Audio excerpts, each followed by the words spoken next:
Marchant dans les décombres de ce qui fut sa maison, Azam Chamiya essaie de ramasser et d'emporter autant de vivres qu'il le peut. Nous avons quitté nos maisons en pensant que nous y reviendrons dans une heure. Nous avons laissé nos biens, notre argent, notre nourriture et tout ce que nous possédions. Maintenant, il y a 50 personnes dans la maison, sans nourriture, sans boisson, sans eau et sans électricité. Je ne sais pas comment nous allons nourrir nos enfants. Je cherche ici sous les décombres des restes de lentilles et de riz, ne serait-ce qu'un peu pour mes enfants.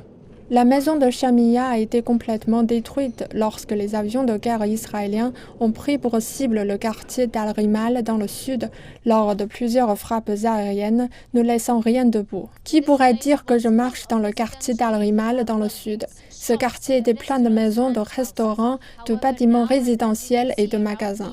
Maintenant, comme vous pouvez le voir autour de moi, il a été réduit en cendres et en briques alors que les avions de guerre israéliens continuent de frapper le centre de la ville de Gaza.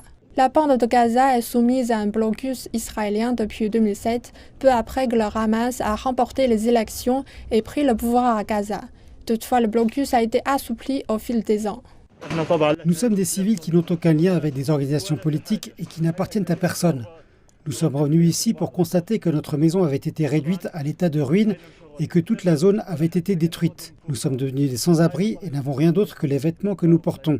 J'ai essayé de trouver de la nourriture et des objets dans les décombres de ma maison. Lundi, Israël a ordonné un siège complet de Gaza, empêchant l'électricité, le carburant, l'eau et les denrées alimentaires d'entrer dans l'enclave côtière. Cette décision fait suite à l'attaque surprise du Hamas contre Israël au cours du week-end.